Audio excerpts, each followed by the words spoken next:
Salam alaikum, Azul Fillaoun, bonsoir, Sahar Ramadankum. Une des caractéristiques de l'être humain, du citoyen opprimé en particulier, est qu'il s'adapte à toutes les situations. Un peu comme si leur persistance ou leur répétition, on arrive à les normaliser dans son esprit.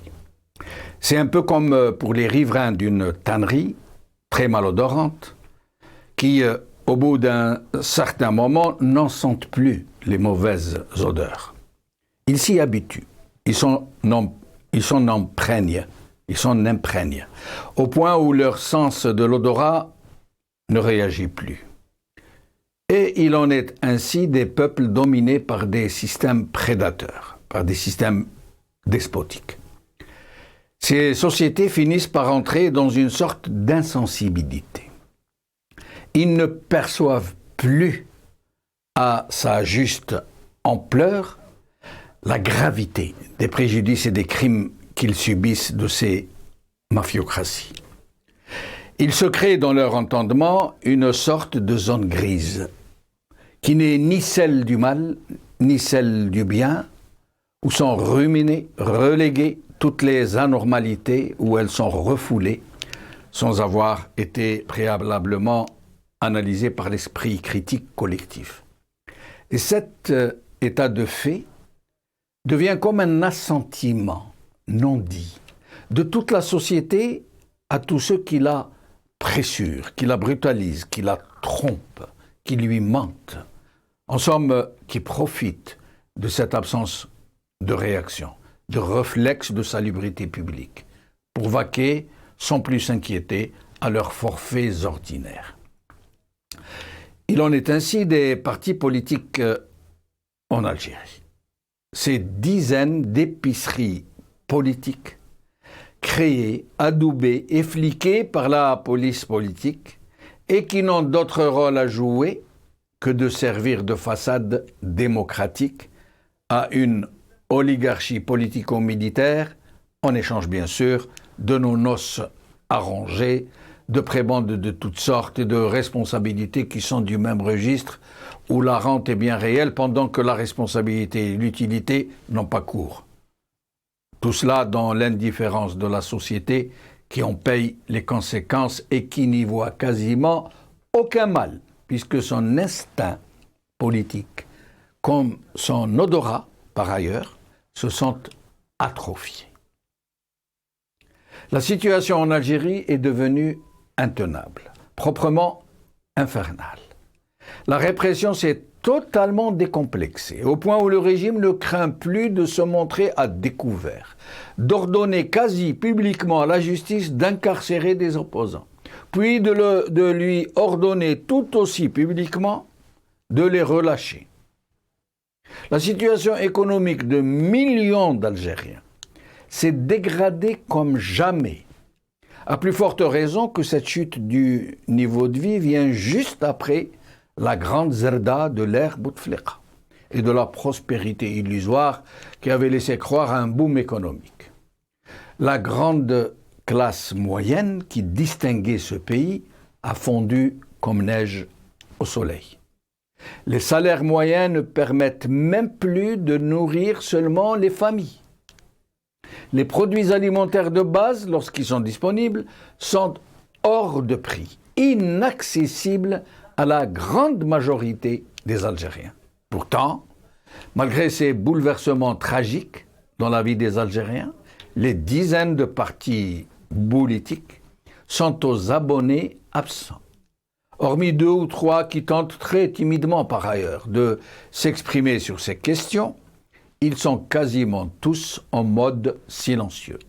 Ils ne bougent pas une oreille. Un peu comme la presse aux ordres, les députés aux ordres et tous ces relais du régime qui ne sont là que pour faire croire que ce pays est réellement une république algérienne démocratique et populaire, et non pas une vulgaire oligarchie politico-militaire à tendance mafiocratique. Et le pire est que ça passe comme si de rien n'était. Ça ne choque plus personne. Ça n'interpelle plus personne.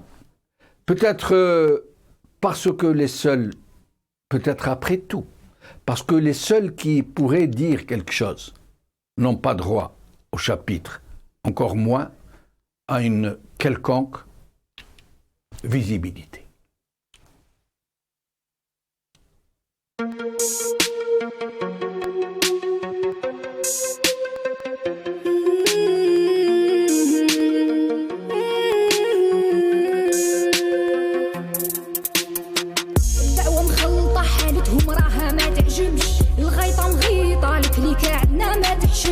شبيبة نايضة راو داير روحو ما يسمعش المزبلة واجدة والتاريخ يا خو ما يرحمش الخمسة ماكلات صفحتكم ما نطوات معول تخلطها وتخلي فيها غير الفتات الأميمة ما نسات جبدتها اللي نشوات 10 سنين تيروريزم وزدتو 20 ما كفات زوالي ولد بلاد جدو كي جدي عليها مات يا الخاين ما قتبك من يدك هربت ما ولات تروح وقاع تطير وقاع ويبقى غير الحجر في القاع يا مالك الضيبع بقرت لي تماما تنباع توكسيك توكسيك راها توكسيك الحالة مخلطة ويقول لي خدك من البوليتيك توكسيك توكسيك راها توكسيك تتنحو قاع افيك من غير بوليسيون باسيفيك يا ميمتي ما نهناش ملكية ما نغبراش وشوحة ما خسرناش في بربة العياش Algérie face à la crise, les gesticulations. C'est le titre de notre émission d'aujourd'hui que nous allons décliner en 2 volets. Partie les gesticulations algériennes à l'international dont on ne comprend pas grand-chose. Et deuxième volet, l'absence quasi totale des partis politiques dans la crise actuelle que vivent les Algériens. Des partis politiques qui ne réagissent à rien, qui ne s'expriment jamais, pas même quand des présidents de partis, ou des coordinateurs ou des secrétaires généraux de partis, ce qui est supposé être leurs propres semblables, sont inquiétés, comme Fethi Ghras ou Zoubida Assoul tout récemment. Aucune réaction, aucune solidarité. Tout le monde se terre et personne ne pipe mot.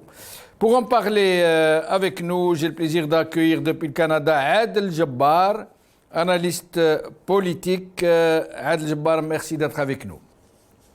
C'est moi qui te remercie. C'est un plaisir de participer à tes émissions. Un grand bonjour à notre peuple en Algérie, avec une pensée profonde à nos prisonniers, nos otages politiques, injustement incarcérés dans les geôles de la dictature. Et merci beaucoup. Hassan Hiresh, analyste politique, qui est avec nous depuis Paris. Hassan, merci d'être avec nous. Merci de m'avoir invité pour cette émission et bien d'autres. Je salue Adel Jabbar avec vraiment beaucoup de chaleur, avec fraternité. Je suis très content qu'il soit là avec moi dans cette émission. Je salue tous les téléspectateurs et une pensée aussi très forte pour les prisonniers d'opinion. Il y a eu une tentative là de relâcher un certain nombre, mais je ne sais pas d'où vient le blocage et la situation devient très grave, notamment pour les grévistes de la faim. Merci. Adel Jabbar, nous parlions de gesticulation. En fait, c'est un chassé-croisé de diplomates de premier rang qui viennent en Algérie. Nous avons vu le secrétaire d'État américain. Nous avons assisté au rappel de l'ambassadeur espagnol. Puis nous avons vu débarquer les Espagnols. Puis nous avons débarqué les Italiens à travers le président du Conseil des ministres de la République italienne. Et maintenant, c'est Le Drian, le ministre des Affaires étrangères français, qui est annoncé pour aujourd'hui. Pourquoi tout ce charivari, ce chassé-croisé, selon vous, Adel Jabbar? José, sous le régime des sabots, c'est devenu une proie. C'est comme une jeune fille qui plaît à tout le monde et qui attire beaucoup de prétendants. C'est pourquoi vous avez l'impression d'avoir un chassé-croisé diplomatique de très haute teneur mais c'est des gens qui viennent pour pomper leur dû. Ce pays-là a été et sera tout le temps vendu tant que cette dictature militaire est là. Elle vend des pans entiers des ressources algériennes, des richesses algériennes, pour pouvoir se maintenir en poste à la demande de leurs maîtres occidentaux. Ils sont prêts à tout céder. Le Drian n'est pas venu pour autre chose que de donner des ordres, comme il est venu déjà le 1er novembre, en donnant des instructions à celui qui présidait au destiné d'Algérie à l'époque, Feu Ben Saleh, pour lui dire voter la Constitution.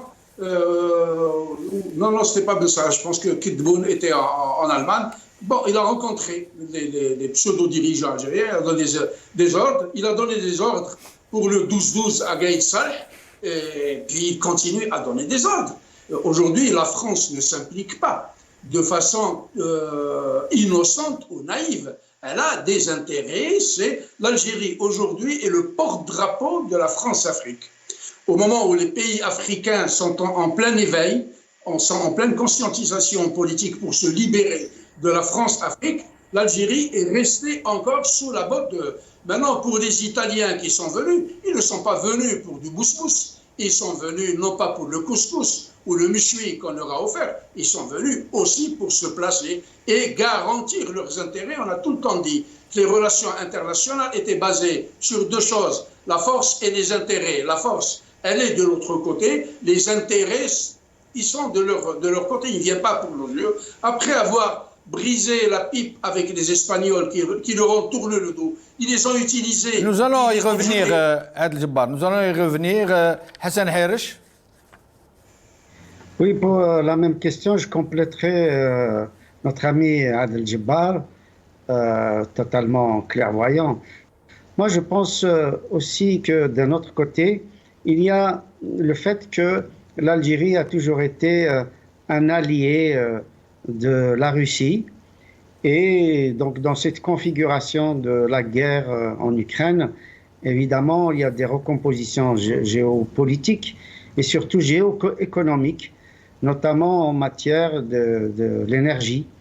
On voit bien d'ailleurs que chaque pays est en train de revenir sur ses propres frontières. Il y a une espèce de retour vers la nation. Et donc, on voit bien que les Occidentaux qui sont allés à Alger sont allés les uns après les autres. Il n'y a pas une politique commune. Donc chacun, comme disait Adel Jabbar, chacun cherchait ses intérêts dans ce pays-là, en matière de pétrole, en matière de gaz, mais aussi en matière de soutien éventuel en cas de vote aux Nations Unies ou au Conseil de sécurité.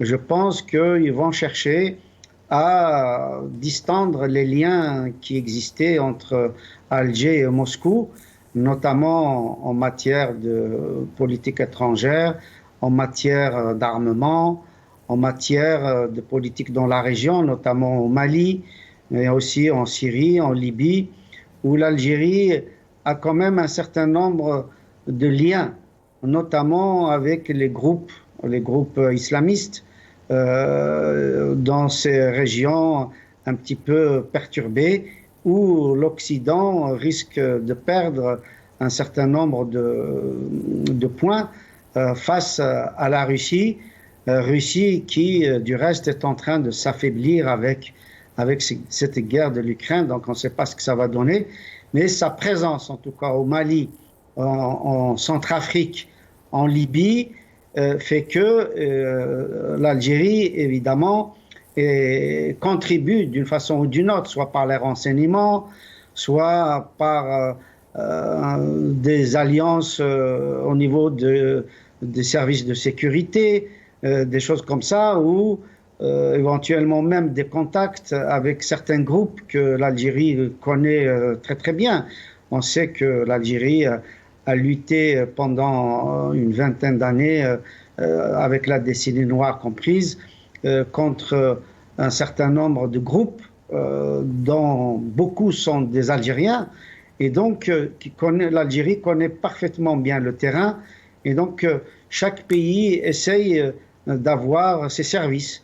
Donc, aussi bien de ce côté-là, au niveau de la sécurité, donc de leurs intérêts, que d'un point de vue de l'acheminement de l'énergie, pétrole et gaz, notamment aussi le fameux gazoduc dont j'ai parlé la dernière fois, qui devait relier le Nigeria à l'Algérie en traversant le Niger et qui pourrait être raccordé au gazoduc qui relie Hassim Saoud avec l'Europe. Donc il y a toute une configuration géopolitique qui fait qu'on s'intéresse aujourd'hui à l'Algérie, non pas parce que c'est un pays économiquement fort, géopolitiquement fort, mais c'est un maillon du système international proche de Moscou et en cela, il peut intéresser les puissances occidentales. Très bien.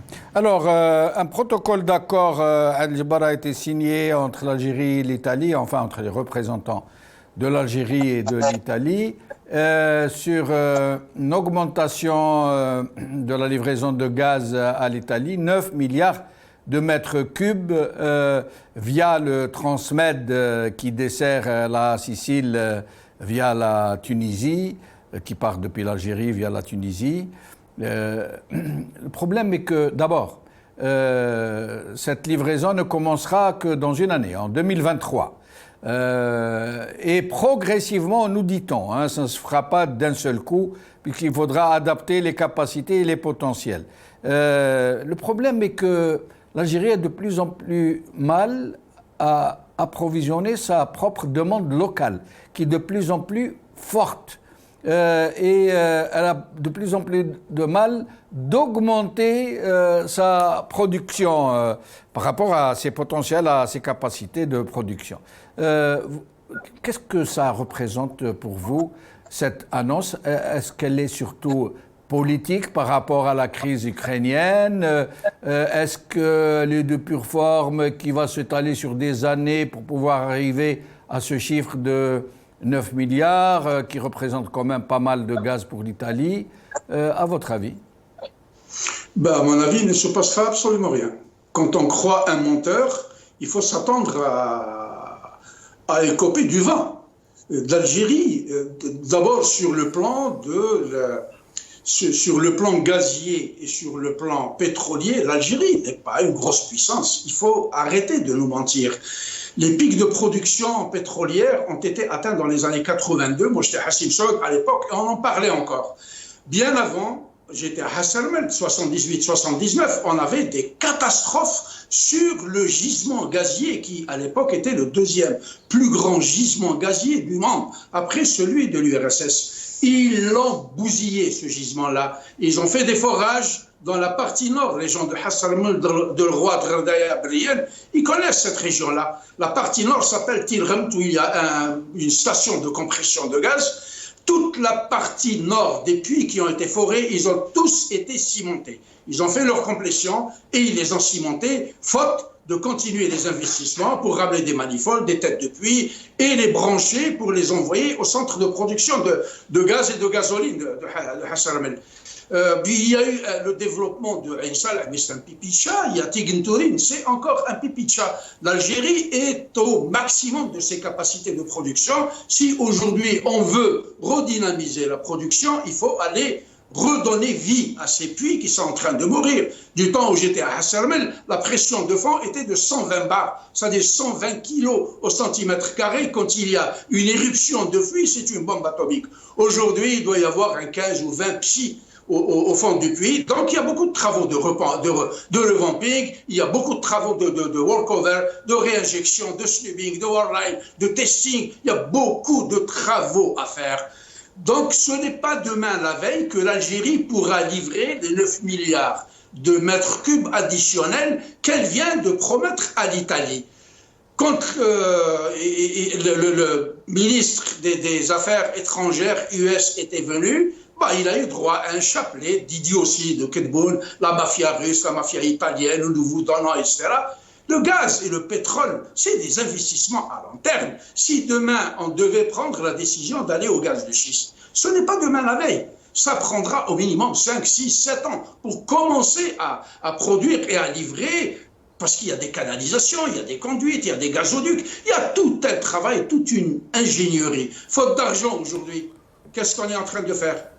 Rien, on n'a pas investi à Sonatrach pour l'exploration, pour l'exploitation, pour l'entretien des puits, pour la réinjection secondaire. Il n'y a absolument rien, c'est de l'à peu près. C'est aujourd'hui, la Sonatrach est perçue comme une vache laitière à la disposition de la mafia pour pomper, c'est tout.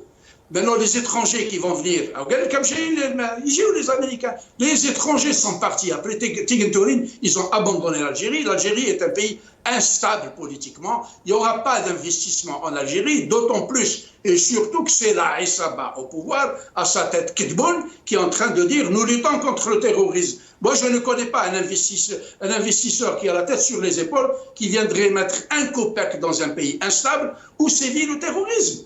Donc, c'est encore une fois le Khourdatam. On est dans le Khourdan. Comme l'Algérie, Bekri, il y a 3 millions d'années, on était dans le paléolithique. Aujourd'hui, on est dans le dahdouhilitique avec ces gens-là. Il n'y a que du dahdouhisme, des effets d'annonce, alors que nous représentons, vu de l'étranger, l'Algérie n'existe pas. Elle a quitté le système solaire sous la gouverne de ses sabots, comme je n'ai jamais cessé de le dire. Je vous dis une chose, si nous voulons sortir l'Algérie de l'enfer dans lequel elle se trouve, voici ce qu'il faut faire. G20, Doula, Madaniya. G20, Doula, Voilà, ça est l'équation, et ça, c'est ça la réponse à ce régime-là. Restez avec nous, Adel Jabbar. Parce que nous avons un potentiel inimaginable. Je vous assure que le Canada est 10 fois plus pauvre en termes de ressources. Restez avec nous, Adel Jabbar, justement, puisque vous parlez de Doula Askaria, écoutons Monsieur Chengueleha qui parle de choses et d'autres. Écoutons-le avant de donner la parole à Hassan Hersh. وإننا في الجيش الوطني الشعبي لا نشك إطلاقا في قدرات بلادنا تحت قيادة السيد عبد المجيد تبون رئيس الجمهورية القائد الأعلى للقوات المسلحة وزير الدفاع الوطني على اجتياز بنجاح امتحان التكيف مع هذه التداعيات والتأثيرات لا سيما من خلال إعادة بناء اقتصاد وطني قوي وتحقيق المزيد من الأمن الغذائي وكذا فيما يخص ترسيخ استقلالها الجيوستراتيجي كل ذلك من أجل المضي قدما في تقوية وتثبيت عرى الجزائر الجديدة. Alors, Hassan, d'abord une remarque. Je vais vous donner un exemple. Macron, par exemple, président de la République française, il est le chef suprême des forces armées, lui aussi, constitutionnellement. Mais quand on le présente, on dit « Monsieur le président de la République française ». On n'ajoute jamais le chef suprême des forces armées. Pourquoi Tebboune, quand on présente à chaque fois رئيس الجمهورية الديمقراطية الشعبية الجزائرية وزير الدفاع القائد الأعلى للقوات المسلحة, ils en ont pas marre de ces vieilleries, de cette langue de bois. Mais sinon, Hassan, pour passer à autre chose, cette histoire avec l'Italie, d'un seul coup, maintenant, ils ont tourné la page des grands scandales qui ont émaillé les relations entre Sonatrach et l'Italie. Vous vous rappelez de grands scandales de Saipem, filiale du géant Eni, et d'autres scandales qui ont distingué les relations hydrocarbures avec l'Italie. Ça y est, on n'en parle plus. Vous savez, il y a deux temps, il y a le temps politique et le temps judiciaire. On ne sait pas ce que la justice italienne va faire à l'avenir concernant ces dossiers-là qui ne sont pas clos, qui ne sont pas totalement évacués, de mon point de vue. Je pense qu'il y a un travail qui doit se faire. Il y a des juges italiens qui sont particulièrement courageux et qui peuvent aller loin. Maintenant, évidemment, la conjoncture économique mondiale et puis au niveau de l'énergie et puis la conjoncture politique, cette guerre Ukraine-Russie change un peu les donnes. Moi, je suis assez d'accord avec ce que disait Adel Djebbar, sauf que je mettrais juste un bémol. C'est-à-dire que si les quantités de gaz et de pétrole ne sont pas à la hauteur de ce qu'elles devraient être, ce n'est pas parce que les quantités ne sont pas là, mais c'est parce que, pour le moment, comme toutes les entreprises, ce n'est pas propre à Sonatrach, toutes les entreprises algériennes fonctionnent à hauteur de 30 à 35% de leur capacité. Donc, si les Européens pensent qu'il faut aider l'Algérie pour qu'ils aient une ressource sûre pour remplacer une partie du gaz russe, je pense qu'il y a des choses qui pourront se faire. Notamment, j'insiste là-dessus, ce fameux gazoduc qui viendrait du Nigeria, dans les études techniques ont été faites, l'acceptation du pays qui est traversé, c'est-à-dire le Niger, est totalement acquise. Je pense qu'un branchement à moyen terme est possible avec Hassim Messaoud, et donc qui pourrait alimenter en partie le besoin de l'Italie ou peut-être même d'autres pays européens. Le deuxième point, c'est qu'il y a un gisement qui a été trouvé par Engie, pour lequel j'ai personnellement travaillé. J'ai été envoyé en mission à 3 reprises là-bas, à Adrar. Il y a un gisement absolument considérable de gaz et je n'ai jamais compris pourquoi jusqu'à présent il n'a pas été mis en exploitation. Je sais seulement que finalement la partie de Engie a été vendue à Total, et sachant qu'il y a eu des problèmes entre le pouvoir algérien et l'entreprise Total qui s'est plus ou moins retirée de l'Algérie. Donc il va falloir retisser tous ces liens-là. Je pense que c'est dans ce sens que le ministre italien des Affaires étrangères et le Premier ministre et le ministre des Affaires étrangères de la France vont à Alger, vont discuter des possibilités de relancer un tant soit peu ces affaires-là, parce que c'est extrêmement important pour eux.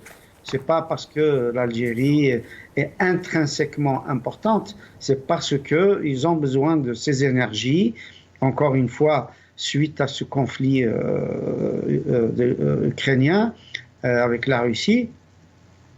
Et il n'est pas du tout exclu que malgré les difficultés, malgré les blocages, malgré la lourdeur politique, administrative, technique, etc., tous les problèmes que connaît l'Algérie, qui a bien décrit Adel Djebbar, malgré tous ces problèmes-là, les Européens sont au pied du mur, ils ont le couteau à la gorge, et ils ont donc tout à fait intérêt à secouer l'Algérie et voir qu'est-ce qu'ils peuvent en tirer. Très bien. Alors, d'abord, donc, je rappelle que quasiment tous les journaux algériens ont annoncé l'arrivée de Le Drian, ministre des Affaires étrangères française, qu'il est attendu aujourd'hui, qui n'est pas encore arrivé à ce moment. Je ne sais pas si, entre-temps, il a atterri. Nous allons parler d'une affaire très trouble, très comment dirais-je, qui interpelle un peu, qui semble cacher des choses. Alors, c'est une histoire qui a commencé par le site MENA Défense, site qui s'occupe de l'information militaire d'une façon générale, alors qui titre, qui affirme, ce n'est pas au conditionnel, il affirme. Il dit « Des camions algériens bombardés par l'aviation marocaine en Mauritanie », et je vous lis uniquement le chapeau, l'armée de l'air marocaine a effectué 8 frappes, ça veut dire que c'est très précis. L'armée marocaine a effectué 8 frappes aériennes vers 5 heures du matin, vous voyez la précision, contre un regroupement de camions et de marchands dans la région de Ain Bentili, hein, c'est localisé avec précision, dans l'extrême nord de la Mauritanie. On est d'accord. Alors, curieusement, et puis plus loin, il parle qu'il n'y aurait pas de morts, mais que plusieurs blessés seraient dénombrés. Donc pas de morts. 8 missiles, pas de morts, des blessés. Bon, mais ça peut arriver. Il affirme donc que l'armée de l'air a effectué. Pourtant, l'Algérie ne dit rien. Rien, pas un mot pendant 3 jours. Au bout du 3e jour, communiqué des affaires étrangères. L'Algérie, alors écoutez bien, l'Algérie condamne les assassinats, ce n'est plus une question de blessés, condamne les assassinats commis par le Maroc contre des civils de 3 pays de la région. Le problème est que là où personne n'a rien compris, c'est que la Mauritanie n'a pas réagi du tout. Parce qu'en fait, si ça s'est passé sur son sol, si l'attaque a eu lieu contre des gens sur son sol, ça veut dire que c'est contre elle. Et c'est à la Mauritanie de réagir. Or, il n'y a eu aucune déclaration mauritanienne sur cette prétendue attaque. Pire que ça, alors, qu'est-ce qu'ils disent? L'Algérie condamne énergiquement les assassinats. Sauf qu'ils ne parlent pas du tout de l'affaire. Normalement, ils devraient commencer. Hier, ou il y a 3 jours, une attaque par des drones avec des missiles air-sol a été dirigée contre un bivouac de gens qui campaient, etc., qui ont fait plusieurs assassinats, dont les noms, comme ils l'ont fait pour la dernière fois. Or, aucun nom. Il parle d'assassinat, mais aucun nom, aucune précision. Et encore pire, je vais vous lire la phrase exactement. Pardon. Des atteintes graves et répétées à la sécurité dans les territoires sahraouis occupés et leur voisinage immédiat. Non, ce n'est pas ça. Alors il parle... En tout cas, il parle d'attaque du Maroc contre 3 pays de la région. Il précise, 3 pays. Donc, on essaye de comprendre qui sont ces pays. Supposons que le Polisario est donc dans cette logique un de ces 3 pays. D'accord. Puis, il y a la Mauritanie, qui est le 2e pays. Or, la Mauritanie n'a pas réagi. La première fois, en 2021, elle a démenti qu'il y ait eu une attaque sur son sol. Et cette fois-ci, elle n'a rien dit, elle n'a pas...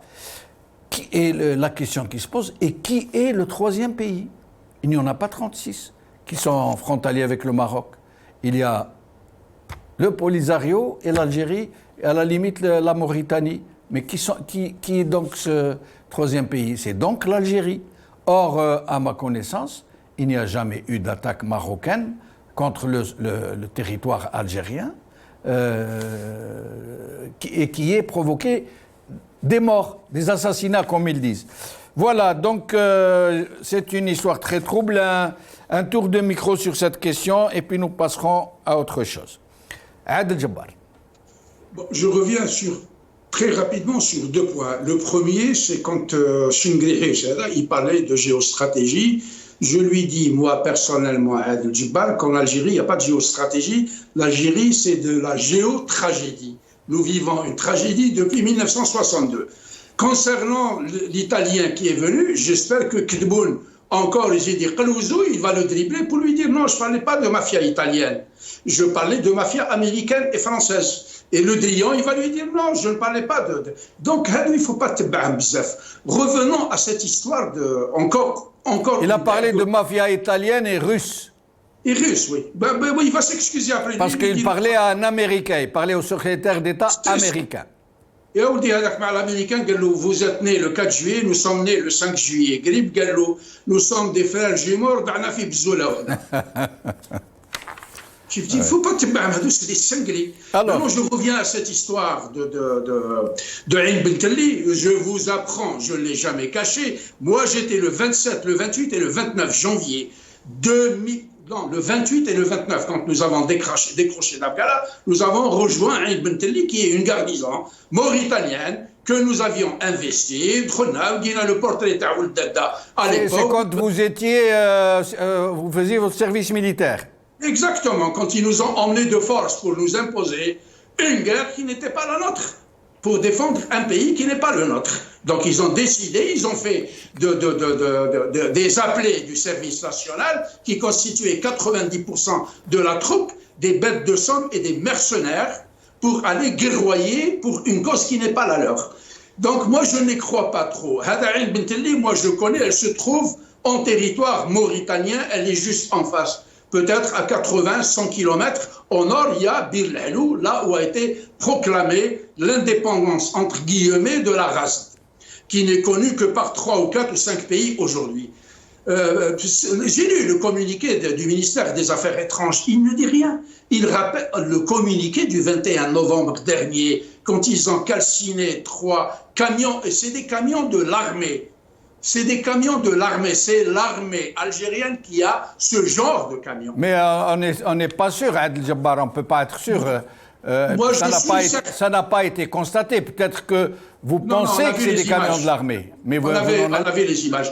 Ils parlent de commerçants qui sont partis livrer des marchandises en Mauritanie. Il y a un poste frontière qui relie Tindouf à la Mauritanie, goudronné, avec des postes de la PAF, avec des postes de la douane, etc. Que sont-ils partis faire à Bir Lhelou pour être bombardés? On nous a dit que c'est des drones qui les ont bombardés. On n'a jamais vu les corps. On n'a jamais eu quoi que ce soit. Si, ils ont été inhumés. Il y a eu des funérailles. Non, Smahli. Kidboun, le ministre de la Défense, chef suprême des armées de rien du tout, avait promis une riposte de cette Kouwa d'Ariba. Nous attendons toujours parce qu'ils n'ont jamais pu recueillir les preuves. Ça, c'est des montages. La seule organisation terroriste en Afrique du Nord, qui est le DRS.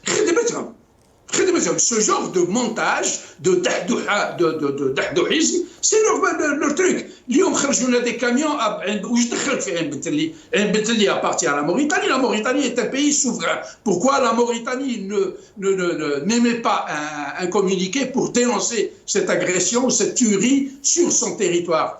Et donc, ça ne tient pas la route. Ils ne donnent absolument aucune preuve. Ils ont envoyé un torchon à l'ONU qui a été jeté dans les poubelles parce que c'est pas sérieux. Cette Algérie ne vaut strictement rien aujourd'hui sur le plan international. Alors, je me permets de vous interrompre parce qu'il reste plus de temps à Adel Jabbar. Hassan, sur ce point, mais très vite, pour que nous puissions parler du volet suivant. Oui, d'abord un mot vraiment très très rapide par rapport à votre question à laquelle j'ai pas répondu. Pourquoi Chingriha et d'autres, chaque fois qu'ils prononcent le nom du président de la République, rajoutent effectivement chef des armées? C'est parce que tout simplement, vous savez, en psychologie, quand on répète un certain nombre de choses à chaque fois, c'est que nous l'avons pas atteint. C'est que précisément, il doit penser qu'il ne l'est pas, donc il le rassure, il lui donne juste comme ça de façon formelle ce titre et que peut-être il n'a pas justement d'autorité sur l'armée algérienne. C'est comme quand on parle de liberté, égalité, fraternité à toutes les sauces, c'est parce qu'il n'y a ni liberté, ni égalité, ni fraternité. Et donc c'est exactement le même processus psychologique. On répète ce qui malheureusement n'est pas un fait. Alors, sur cette histoire de bombardement, d'attaque marocaine supposée. Concernant ce bombardement-là, il faut remarquer quand même une chose extrêmement importante. C'est que parce que c'est le troisième incident de ce genre. Les deux premiers, l'Algérie avait réagi en disant que ces crimes ne resteraient pas impunis. Donc, l'Algérie avait envisagé une riposte. Aujourd'hui, elle n'est pas du tout sur ce ton. Elle en appelle à l'ONU, au Conseil de sécurité. Elle en appelle aussi aux représentants des Nations Unies dans cette région. Stéphane, je ne me souviens plus son nom, c'est un nom à consonance espagnole dont je ne me souviens pas. Donc, elle en appelle aux instances internationales et elle dénonce de façon énergique ce crime-là, ce qu'elle appelle comme crime. Alors le deuxième point absolument important de mon point de vue qu'il faut relever dans ce communiqué, c'est que ce communiqué parle d'assassinats commis au moyen d'armes de guerre sophistiquées. En disant au moyen d'armes de guerre sophistiquées, ça veut dire qu'elle insinue que l'État israélien est impliqué dans cette opération-là. Parce que je ne vois pas pourquoi il dirait cela dans ce communiqué, sachant que le Maroc n'a pas plus d'armes plus sophistiquées que l'Algérie. Sauf que les uns ont un armement russe, les autres un armement occidental. Mais il me semble que dans cette phrase-là, il y a quelque chose qui indique qu'il vise l'État israélien. Eh bien, écoutez, nous allons voir, peut-être que nous allons revenir, si nous aurons de nouvelles informations sur cette très étrange affaire, une affaire dont on nous dit qu'elle la question oui frappe de drones, 8 frappes qui n'ont pas fait de mort. Sinon, nous allons passer au sujet suivant.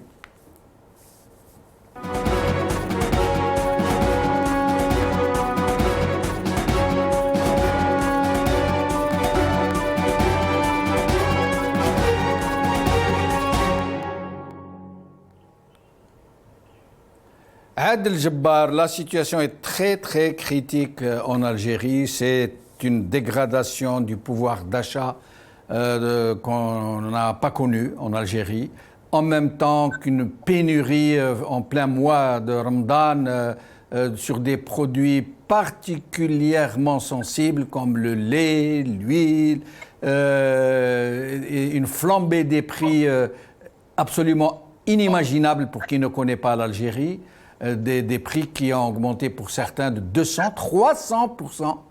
Et une répression qui, sans répit, ils libèrent de la main gauche pendant qu'ils incarcèrent de la main droite.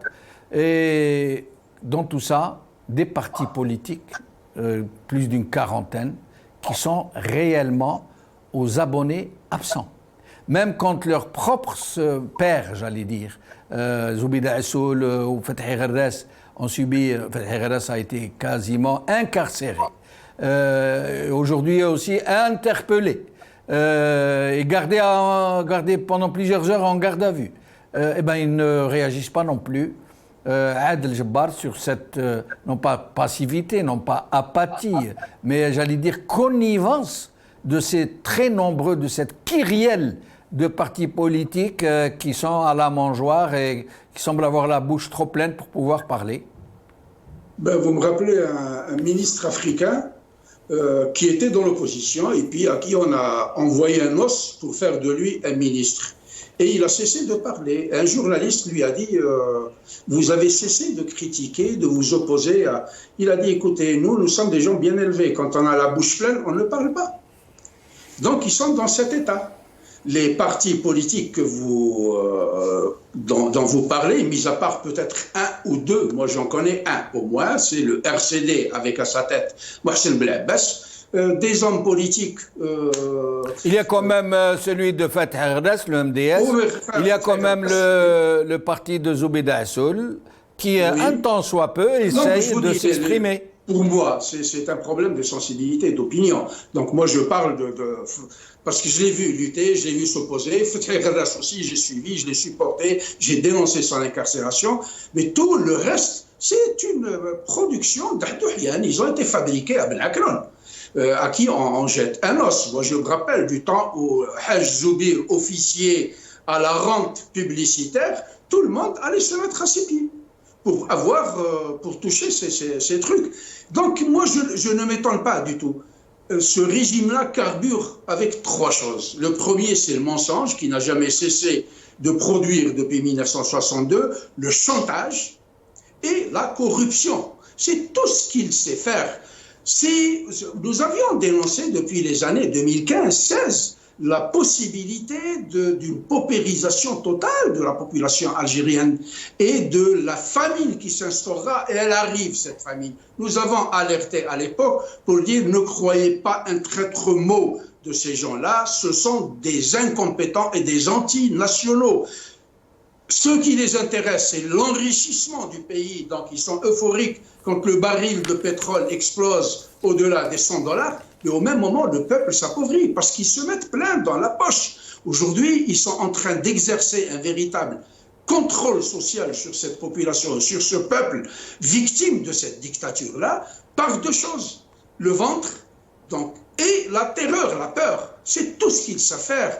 Et les Algériens, malheureusement, sont fatigués, ils sont terrassés par autant de problèmes, au point où on arrive à les détourner des objectifs majeurs qui sont leur libération, leur liberté et leur indépendance, et on leur crée des problèmes du type boycotter la banane. Moi, je leur ai dit, ne boycottez pas la banane.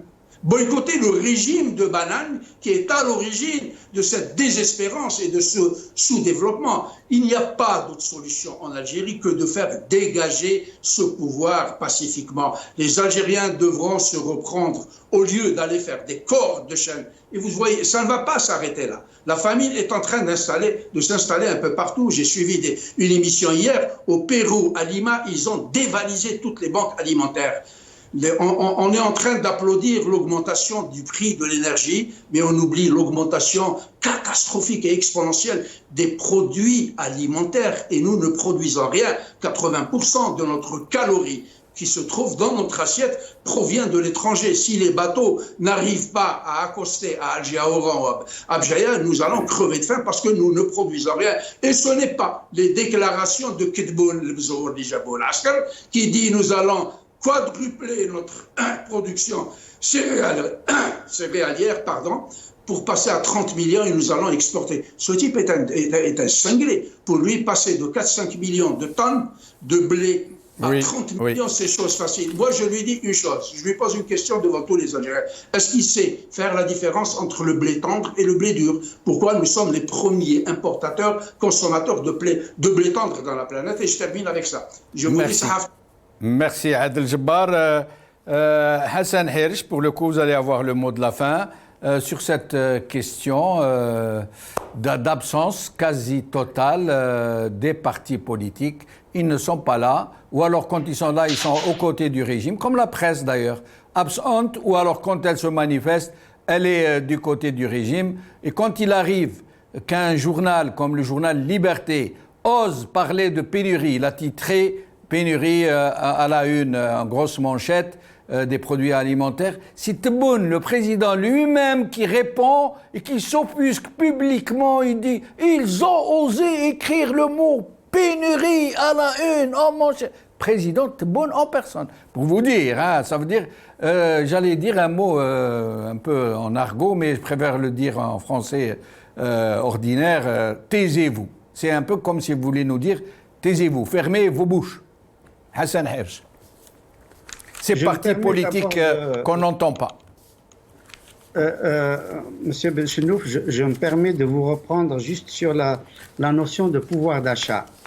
Malheureusement, en Algérie, il s'agit de pouvoir de survie, parce que ça suppose qu'il y ait comme une économie, une structure qui permette justement un modèle de consommation pour qu'on puisse parler de pouvoir d'achat.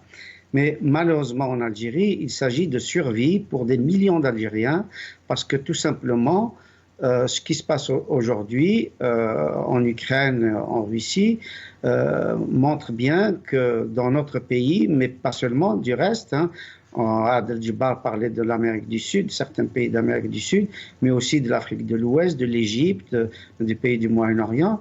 Il y a une très très grande difficulté aujourd'hui à acheminer des produits vraiment plus que de première nécessité, des produits de survie, à savoir effectivement la semoule et la farine. Donc les Algériens sont dans une situation extrêmement grave Et on ne sait pas, malheureusement, le pouvoir ne communique pas. On ne sait pas quelles sont les réserves. Est-ce que c'est une question de 2 mois, 3 mois, 4 mois? Et comment on va faire? Moi, je pense que nous nous acheminons vers une situation extrêmement explosive et très, très dangereuse qui risque d'aboutir à des pillages de grande surface et peut-être même de moins grande, parce qu'il peut y avoir des émeutes de la faim, comme il y en a eu à un moment au Maroc, en Égypte, en Somalie, un certain nombre de pays, au Venezuela, en Birmanie, etc. Donc les pays qui ressemblent fort à l'Algérie, dont les systèmes sont des systèmes despotiques, des systèmes qui ne tiennent pas compte évidemment de la parole publique, de la parole du peuple, pardon. Et donc, la situation est absolument dangereuse, explosive, et les Algériens sont en train de vivre sur une pente glissante parce que tous les produits, effectivement, sont augmentés de façon vraiment vertigineuse. Et puis, évidemment, il faut rajouter à cela les produits pharmaceutiques, les soins, etc. Donc, c'est vrai que l'opposition aujourd'hui est complètement aphone.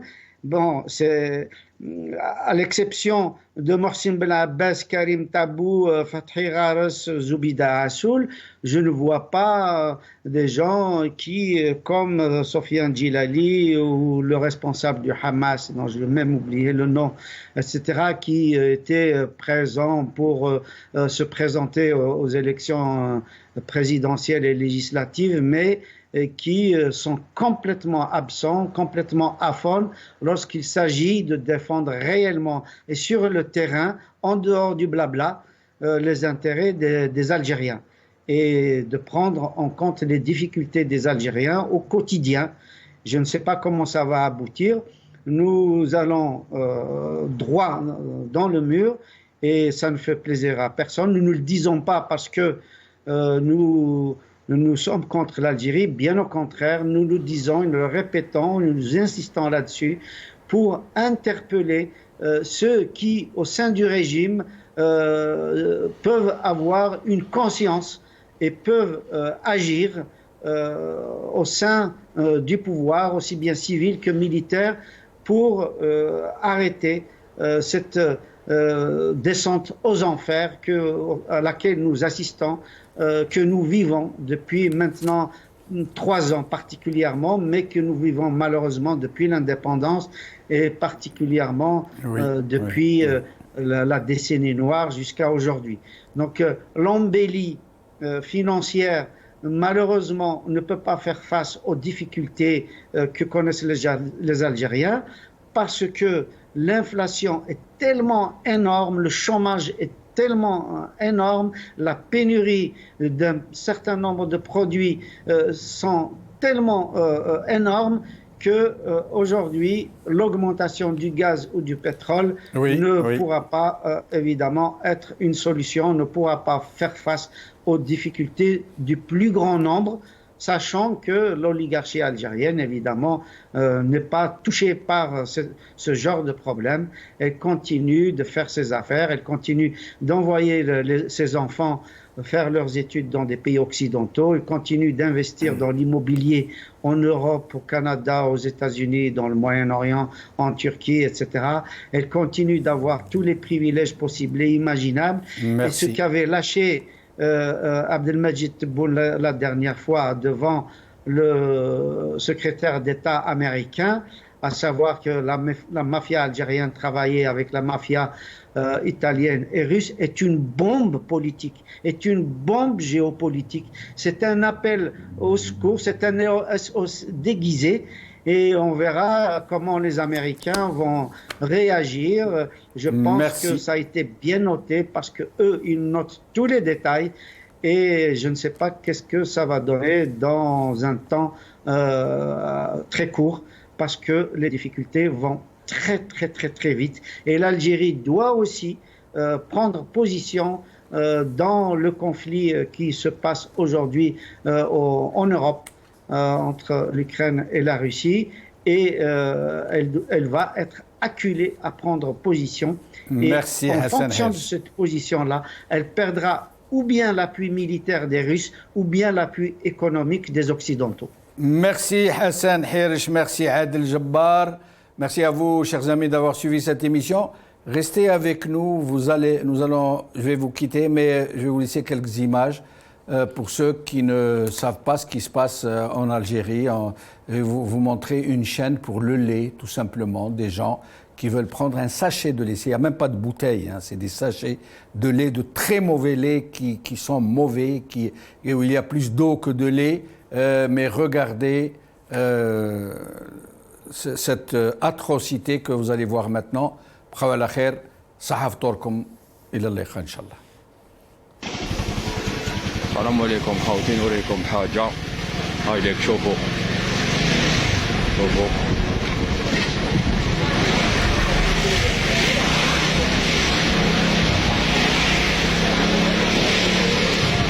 تبعتكم تبوني شوفكم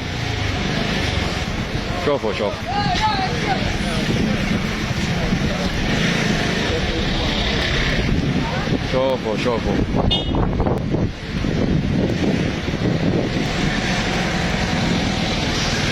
هاوليك شوفوا الشعب